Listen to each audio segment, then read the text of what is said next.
The price of 1 centimeter of armor. Imagine November 1941. A bitter cold that has frozen not just the earth, but seemingly hope itself. Deep snow through which the last surviving soldiers stumble, exhausted. The horizon is ablaze, villages are burning, tanks are burning. Especially the small, nimble tanks dryly referred to in reports as the T-60. One of them is now motionless at the edge of a forest. It just took a hit. Not from a powerful Tiger gun, those aren't on the front yet, but from the most common German 37mm anti-tank gun, which the soldiers nicknamed the door knocker. The shell didn't ricochet with a loud clang, nor did it leave just a dent. It sliced through the 20mm frontal armor, like a hot knife through butter. Inside, there was a moment of silence, immediately replaced by infernal sounds and heat, fragments of armor, white-hot, mixed with shattered mechanisms and the lives of 2 men. The crew, just 2 men. The driver, a former tractor operator from Siberia, and the commander, a lieutenant who hadn't managed to finish military school. They burned alive inside a steel box that was supposed to protect them. They didn't even have time to understand what had happened. This scene, with minor variations, repeated itself dozens, hundreds of times every day across the entire front. Why? Why did the country throw these machines into the meat grinder when their vulnerability was obvious from the start? The answer to this question isn't just a dry history of engineering solutions. It's a story of desperation and brilliant improvisation. It's the story of how, in conditions of total chaos, when everything seemed to have collapsed, there were people who refused to give up. They weren't creating a wonder weapon. They weren't turning the tide of the war with a single invention. They were doing something that seemed simple, even primitive. They were bolting additional sheets of steel onto already built tanks. Appliqué armor. This is not a story about a brilliant breakthrough, but about survival. The survival of an army, an industry, and ultimately an entire country.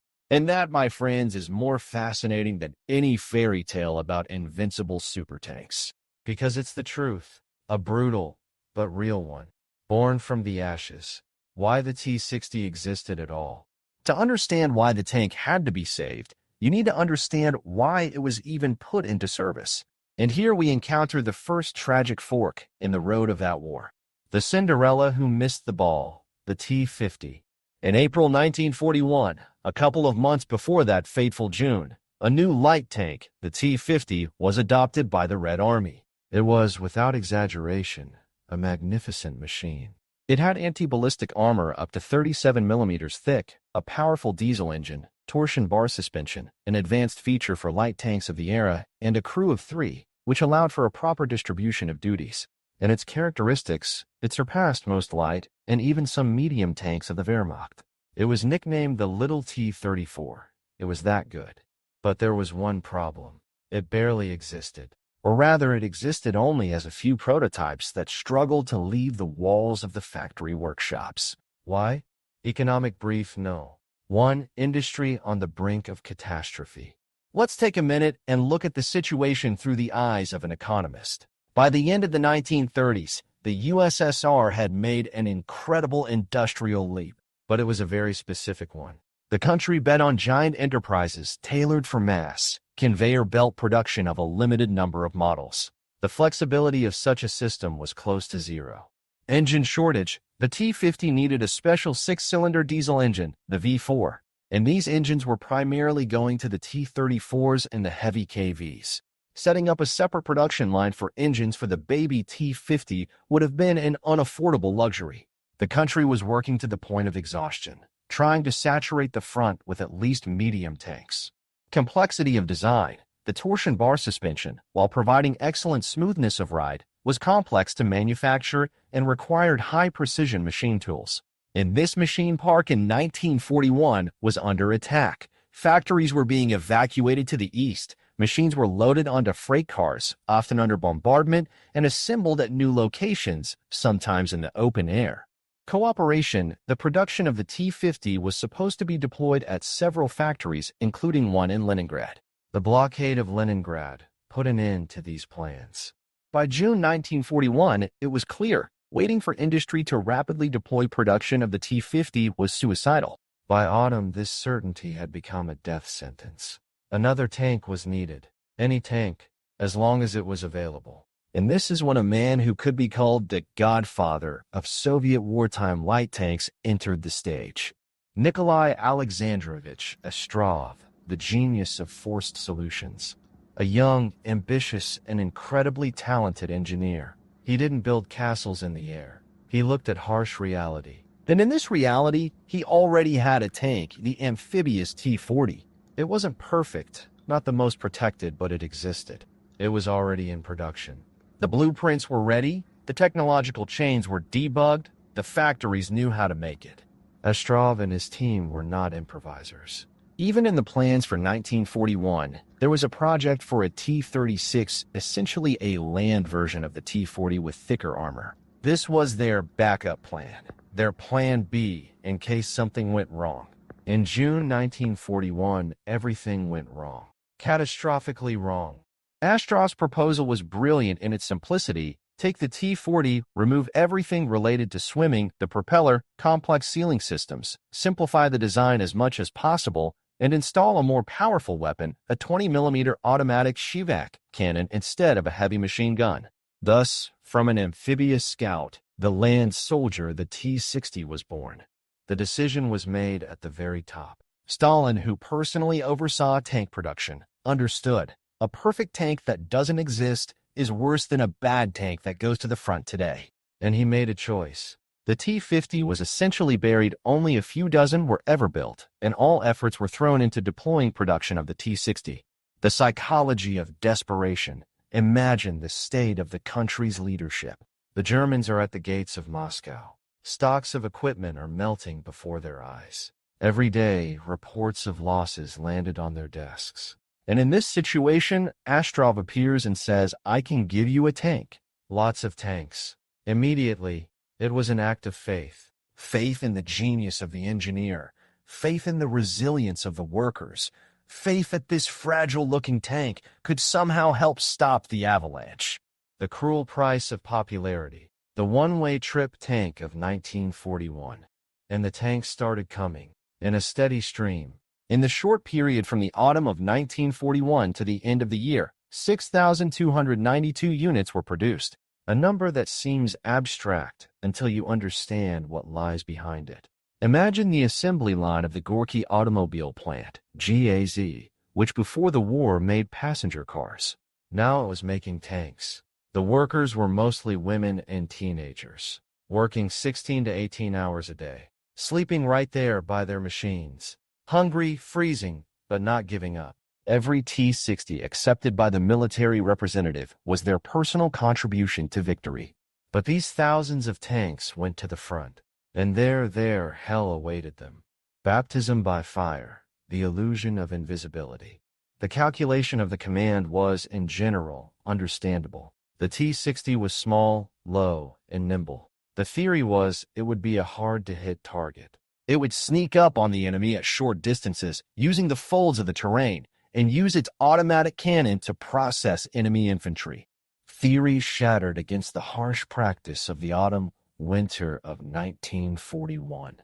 Firepower. The 20mm SHVAK cannon was good against aircraft. It was created as an anti-aircraft gun, but against armor, it was almost useless. Its armor-piercing shell could barely penetrate the front of an armored personnel carrier or a light reconnaissance vehicle. Against the frontal armor of even a medium German PZ-3, it was powerless. The crews of the T-60 felt defenseless against the steel monsters of the Wehrmacht.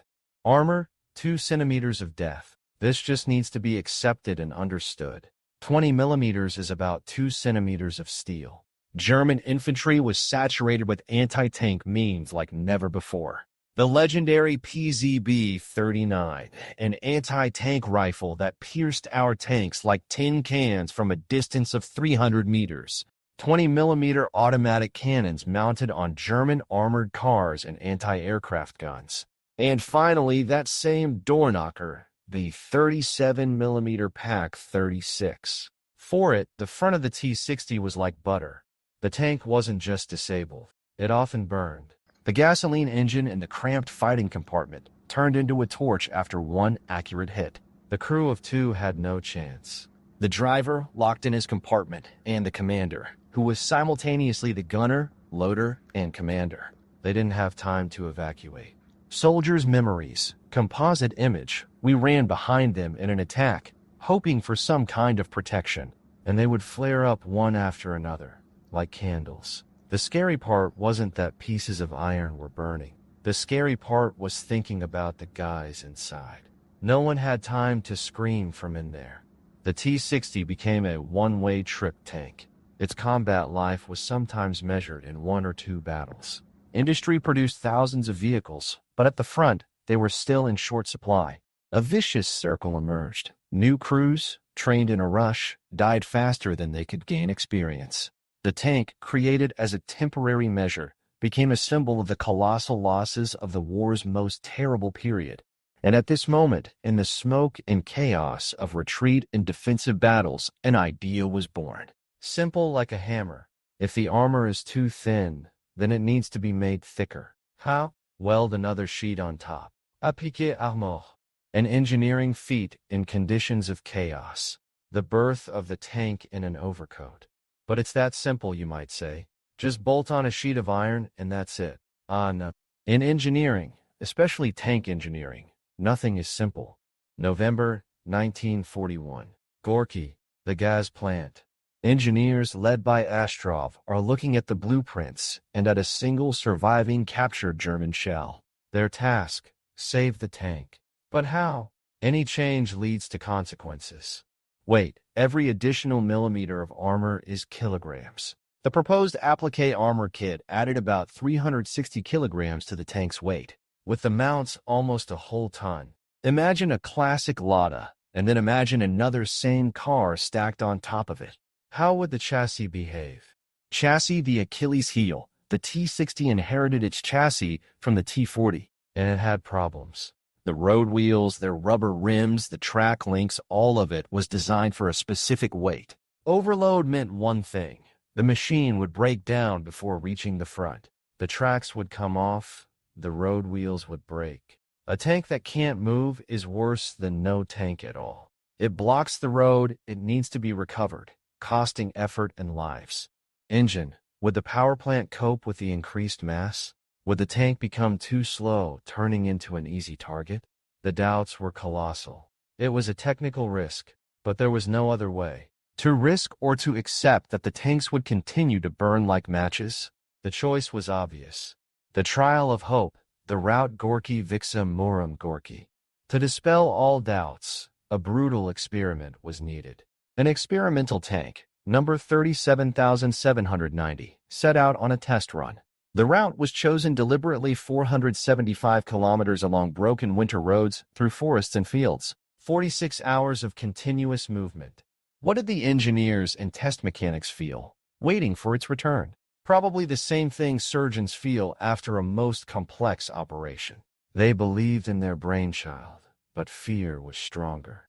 And then the tank returns to the factory gate. Filthy, covered in frozen mud, but intact. The chassis held up. The engine didn't fail. The dynamics had deteriorated only slightly. It was a victory. Not a loud one, not on the front page of newspapers, but one of the most important at that moment. Economic brief, no. 2. The logistics of a miracle. The decision to apply applique armor is nothing without the ability to implement it en masse. And here begins a second, no less heroic story. On December 25, 1941, a dry bureaucratic decree from the State Defense Committee, number 1062 SS, was issued. It ordered the start of applique armor for the T-60. But while papers were being written in Moscow, the Allied factories were already acting. Plant No. 176 in Murom, by January 9, 1942, that is 2 weeks after the decree, they had already delivered 26 sets of armored hulls. People worked in unheated workshops by the light of makeshift lamps, but they did it. Plant No. 178 in Kulabaki, they faced a shortage of oxygen. Oxygen is needed for welding work. No oxygen, no welding. What did they do? They didn't wait. They immediately began switching to rolled thick armor, to reduce the amount of welding required. They were thinking one step ahead. This is the real economy of victory. It's not about plans and reports. It's about initiative reaching the point of self-sacrifice at every level. Variations on a theme of salvation. No two tanks were alike. If you imagine a perfect assembly line producing absolutely identical tanks with neatly welded plates, you are mistaken. Reality was chaotic, creative, and desperate. From February to April 1942, the gas conveyor produced tanks that could be collected like stamps. There was no single standard. There was one desire to send to the front anything that was better than what was there yesterday. Fully armored, fresh hulls from the factory, onto which additional sheets were immediately welded on the front, sides, and turret. Hybrids. A tank with an armored hull but with the old, unmodified turret. Or vice versa, a standard hull but with a reinforced turret. The apogee of chaos plant, no. 264 in Krasnoarmsk, this plant assembled tanks from hulls supplied by the Stalingrad Red October plant, and unique specimens were born there. Dozens, if not hundreds, of variations. Sometimes there wasn't enough sheet steel, so they only armored the most crucial part, the front plate. Other times, resources were found, and even the roof was covered with armor. Not one of these tanks looked like another. This wasn't a defect. This was the quintessence of wartime. The main thing was to send the machine to a unit. The soldiers would figure it out. Sometimes armor was welded right in the field by repair teams, using steel from knocked-out comrades or armor plates from destroyed bunkers. Imagine a company commander receiving reinforcements 5 T-60s, and they are all different. One with a thick turret, another with a thin one, but a reinforced hull. How to distribute them in battle? Where to place the most protected one? It was a tactical puzzle that had to be solved on the move, under fire. The tactical sense. Why was this necessary? Was there even any point in all this frenzy? Let's be honest. An armored T-60 did not turn into a Panther. It was still vulnerable to the guns of medium German tanks. Its own guns still couldn't seriously damage them. So where is the success? The success was in one thing: survivability. The applique armor made it invulnerable to the main killers of light armor in 41 to 42. Anti-tank rifles. From a distance of 300 to 400 meters, the armor-piercing bullet would now get stuck between the main plate and the applique armor, or simply fail to penetrate the total thickness. 20mm automatic cannons. The same story. The 37mm Pak 36 gun. At the same distances, the shell often failed to penetrate the enhanced armor. This was the key change. What did this give on the battlefield? It gave the crew a few extra seconds. Seconds to notice the flash of a shot. Seconds to maneuver. Seconds to manage to fire back or retreat. And most importantly, it gave a chance to survive a hit. The tank could be disabled, immobilized, but the crew would be wounded, not killed. An experienced driver who had survived 2 or 3 battles was worth his weight in gold. A surviving commander who had learned to command was priceless. The applique armor saved not so much the iron, but the people. It was a palliative solution, a temporary measure. Industry was already switching to producing hulls from solid 35mm plate. But while this was happening, while new, more protected tanks, already the T-70, were being prepared for production, the armored T-60s held the front. Effectiveness analysis: out of 1,511 T-60s produced in January-February 1942, approximately half received applique armor. This means that several hundred crews received that very chance. In the logic of total war, where every week counted, this extra month and a half of survivability for hundreds of machines had strategic significance. They were the very straw that prevented the camel's back from breaking. A lesson worth remembering. The story of the T-60's applique armor is not a story about a great tank. It is a story about a great will to win. It's about the fact that when there are no perfect solutions, you need to find those that are possible here and now. It's a story where genius lies not in creating masterpieces, but in the ability to salvage a situation with available means.